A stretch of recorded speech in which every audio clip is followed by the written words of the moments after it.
नमस्कार, आप देख रहे हैं सरयू टीवी न्यूज़ और आपके साथ मैं हूं सौरभ दुबे। यहां पर हमारे साथ कुछ लोग मौजूद हैं जो कि रामलला के दर्शन को आए हुए थे। तो आइए इनसे जानते हैं कि रामलला के दर्शन हुए या नहीं, फिर इसके बाद थोड़ा सा चुनावी चर्चा भी करेंगे। सबसे पहले हम आपसे जानना चाहेंगे आपका नाम क्या है और कहाँ से आए हैं, रामलला के दर्शन हुए या नहीं? जी, हम कोलकाता से आए हैं और अभी रामलला के दर्शन जो हैं अभी नहीं हुए, हम लोग जस्ट जा रहे हैं।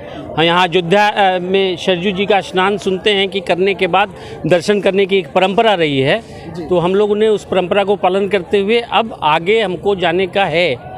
तो माफ़ कीजिएगा, थोड़ा हिंदी गड़बड़ बोल रहे हैं। एक्चुअली हम तो हैं वेस्ट बंगाल के, लेकिन फिर भी हिंदी में काफ़ी पकड़ रखते हैं। तो अभी जाएंगे, रामलला के दर्शन करेंगे सर। पूरी फैमिली के साथ आए हैं या फिर अकेले? पूरी फैमिली के साथ आए हैं, क्योंकि ये अवसर पता नहीं किसके पुण्य से आया है, तो इसे हम पूरी फैमिली के साथ ग्रैब करना चाहते हैं। और हम लोग को बहुत अच्छा लग रहा है, हम लोग को बहुत अच्छा लग रहा है यहाँ पर आने से। हाँ, पूरी फैमिली से आए हैं, नहाए, बहुत अच्छा लगा, बहुत आनंदमय हुए हम लोग, बहुत अच्छा लगा। अच्छा, इसी साल लोकसभा के चुनाव भी होने हैं, बंगाल में क्या माहौल चल रहा है? बंगाल में माहौल तो दीदी का है, और दीदी का माहौल है चूँकि वो लोकल है वहाँ की, और वहाँ की सुविधा असुविधा के ऊपर उनका ध्यान ज़्यादा रहता है। लेकिन सेंट्रल में मोदी जी ही अच्छे लगते हैं, सेंट्रल में मोदी जी को ही रहना चाहिए, और बंगाल का जो माहौल है वहाँ दीदी ही ठीक है। दीदी ही ठीक है? हाँ, दीदी ठीक है, क्योंकि वहाँ की लोकल है, वहाँ के दुख दर्द तकलीफ़ वो जितना ज़्यादा अच्छा समझ सकेगी, शायद बाहर के लोग ना समझ पाएँ। लेकिन सेंट्रल में चूँकि इतना बड़ा देश है, उसको नरेंद्र मोदी हैंडल कर सकते हैं, जहाँ तक मेरा विचार है। कोई नहीं कर सकता। अच्छा, एक चीज़ और आपसे जानना चाहेंगे, बीजेपी कहते हैं इस बार 400 पार, बंगाल में लगभग कितनी सीटें आ सकती हैं? ये तो देखिए, ये तो हम लोग को पता है। देखिए, बंगाल में सीटों का आकलन करना बहुत ही मुश्किल है, बहुत गलत है, क्योंकि पिछली बार हम लोगों ने जो आकलन किया था, जैसा हम लोगों को लगा था, उसका ठीक उल्टा हुआ था। तो वहाँ कोई भी आप एक माने एग्जिट चैनल जो है वो काम नहीं करता है। हाँ, वहाँ लोगों के अंदर बहुत गुपचुप रह के वोट देते हैं। जैसे हम लोग हर जगह चर्चा कर लेते हैं, वहाँ कोई चर्चा नहीं करता। वहाँ अगर आप चाय वाले से पूछेंगे तो आपको गोल घुमा देगा, लेकिन ये नहीं बताएगा कि किसे वोट देना है। अच्छा, वहाँ पर दीदी का जादू चलेगा या फिर मोदी मैजिक काम करेगा? दोनों का बराबरी में टक्कर है, दोनों इक्वली जा रहे हैं, क्योंकि हम दीदी का भी नहीं कह सकते कि हम वहाँ के हैं इसलिए दीदी को ही बोले, लेकिन मोदी का मैजिक भी कम नहीं और दीदी का जादू भी कम नहीं। दीदी को का खेला होगा या मोदी का मैजिक होगा, ये तो समय बताएगा। इसको बताना, इसका आकलन करना बहुत नामुमकिन है। नामुमकिन है जी। अच्छा, राहुल गांधी को कैसे आप देखते हैं? राहुल गांधी जो हैं, राहुल गांधी के बारे में मैं अच्छे से बोल सकता हूँ कि उनको थोड़ा सा मैच्योरिटी पे ध्यान देना चाहिए अपनी। वो जब बोलते हैं तो सेल्फ गोल करते हैं, ये सेल्फ गोल नहीं किया जाता। फुटबॉल में दूसरे के गोल में मारा जाता है, और राहुल गांधी हमेशा अपनी ही गोल करते हैं, खुद गोल कर लेते हैं।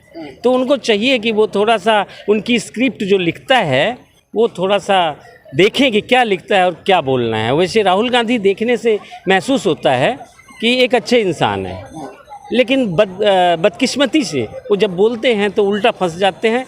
इससे हमें भी बड़ा दुख होता है। वैसे वेस्ट बंगाल में उनका कोई सीन नहीं है, उनका कोई सीन नहीं है वेस्ट बंगाल में। हाँ। और वेस्ट बंगाल में कांग्रेस है, कोई सीन नहीं, एकदम हमको लगता है कि गायब हो गई। हाँ, और बीजेपी का और इनका तृणमूल का, ये तो दोनों बहुत कांटे की टक्कर है। कांटे की टक्कर है? हाँ, कांटे की टक्कर है। दीदी भारी पड़ेंगी या फिर बीजेपी में? कुछ कहा नहीं जा सकता है, कुछ भी नहीं कहा जा सकता है, ऐसा है, कुछ भी नहीं। जो भी आकलन करे वो, जो भी आकलन करे वो हवा में गोली मार रहा है। हाँ, आकलन नहीं हो सकता एकदम।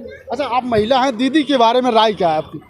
देखिए, बात ऐसा है कि दीदी ठीक है, लेकिन बाकी और वहाँ कुछ जो मैंने, दीदी तो मोटा मोटी ठीक है, लेकिन बाकी और वहाँ जो लोग हैं उनके कुछ अच्छे हैं कुछ बुरे हैं। जैसे अच्छे बुरे सब में होते हैं उसी तरह है, गड़बड़ी दीदी में नहीं है, गड़बड़ी दूसरे में है। हाँ, तो दीदी पीएम मटेरियल हैं यानी मानते या नहीं? नहीं, दीदी वो पीएम मटेरियल के बारे में हम नहीं कह सकते, एकदम नहीं, पीएम मटेरियल नहीं कह सकते। और उसका नहीं, उसका एक कारण ये भी है कि दीदी की इतनी उम्र हो गई है, वो 70 पार हैं, तो मैं 70 पार या 70 के नज़दीक हैं, तो अब पीएम मटेरियल थी, लेकिन उनकी उम्र को देखते हुए हम कहेंगे कि वो पीएम मटेरियल नहीं है, अब नहीं है, पहले थी। अच्छा, आपसे भी हम थोड़ा सा बातचीत करेंगे। इंडिया अलायंस के बारे में क्या राय है आपकी? जी, इंडिया अलायंस के बारे में तो क्या कहें, सब अब वही है कि चोर चोर मौसेरे भाई। जी, अब इंडिया अलायंस तो कुछ नहीं कर पाएगा। अब मोदी के मैजिक के आगे सब फेल है। सब फेल है। जी, आप भी वहीं से हैं या फिर यहाँ से? हाँ, ये मेरे बड़े भाई हैं। अच्छा, वहीं से हैं? जी, वहीं से।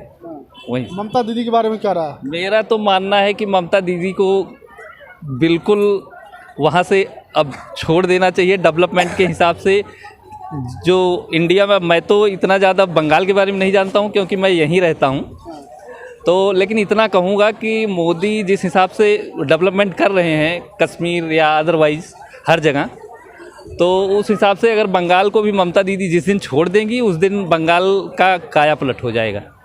जी, आपका क्या नाम है? संगीता। अभी बंगाल से हैं या फिर यहाँ से? यहीं के हैं। यहीं से हैं। क्या कहेंगे, महिलाएं खुश है मोदी सरकार के काम से? जी, बहुत खुश हूँ मैं उनसे, बहुत खुश हूँ। हाँ, बाकी बहुत काम सारा कर रहे हैं ना, इसलिए मैं उनसे बहुत खुश हूँ। खुश हैं? बहुत खुश हूँ। इस बार ऐसी सरकार पहली बार आई है, कभी नहीं आई थी। हाँ। अच्छा, जो मोदी सरकार की योजना है उन योजनाओं का लाभ पहुंच पा रहा आप लोगों तक? जी जी, पहुँच पा रहा है। जैसे गैस सिलेंडर है, और क्या है, ये सड़क है, बिजली है, पानी है, ये सब है। हाँ, बहुत लाभ मिल रहा है उसका, बहुत लाभ। अच्छा, आप यहीं से हैं तो हम आपसे ये जानना चाहेंगे किस लोकसभा से हैं? जी, मैं गोसाईगंज, ये अंबेडकर नगर लोकसभा सीट से हैं। अम्बेडकर नगर लोकसभा से हैं। वहाँ से रितेश पांडे को भारतीय जनता पार्टी ने एक बार फिर से मौका दिया। जी, ये पहले तो बसपा में थे, लेकिन इस बार भारतीय जनता पार्टी ने उन पर दांव लगाया है। दूसरी तरफ समाजवादी पार्टी की तरफ से लालजी वर्मा, इन दोनों में लड़ाई आप कैसे देखते हैं? देखिए, ऐसा है, हम लोग तो जो है पहले से ही चाहते थे कि भाजपा से कोई ऐसा उम्मीदवार आए जो जिताऊ हो, और रितेश पांडे जी भी बहुत अच्छे उम्मीदवार हैं। इनको भी हम लोग चाहते थे, लेकिन चूंकि ये पहले दूसरी पार्टी से थे, भाजपा से नहीं थे, इसलिए हम लोग इनको वोट नहीं कर पा रहे थे। तो हमारा मानना है कि जो हमारी तरह सोचने वाले लोग हैं उनके लिए बहुत बढ़िया मौका है। अब रितेश पांडे जी एक बार फिर से लोकसभा सीट निकाल लेंगे। जी, अखिलेश यादव का पीडीओ फार्मूला काम नहीं करेगा? जी, बिल्कुल नहीं करेगा इस बार। अभी तक तो लालजी वर्मा का कुछ ना कुछ जो है जादू चलता था, लेकिन इस बार रितेश पांडे जी बहुत अच्छी तरह से चुनाव जीतेंगे। जी।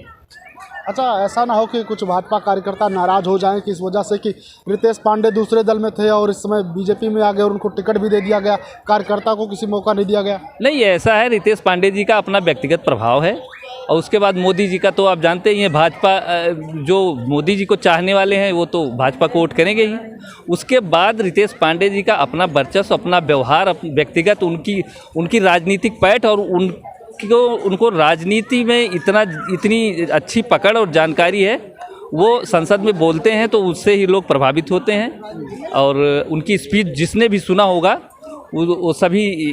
अच्छा, जब वोट डालने जाएंगे तो मोदी के काम पर होगा या फिर प्रत्याशी देखकर वोट करेंगे? नहीं, दोनों चीज़ है, इसीलिए तो मैं कह रहा हूँ कि इस बार दोनों चीज़ होगी। हमारे लोकसभा सीट से वे उम्मीदवार भी बहुत अच्छा है और मोदी का प्रभाव तो है ही, इसलिए रितेश पांडे जी इस बार बहुत अच्छी तरह जीत निकालेंगे।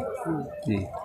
तो इन लोगों से हमने बातचीत की, इनकी अपनी राय क्या है लोकसभा चुनाव को लेकर, कौन इनके यहाँ बाजी मार सकता है, ये इन्होंने बताया।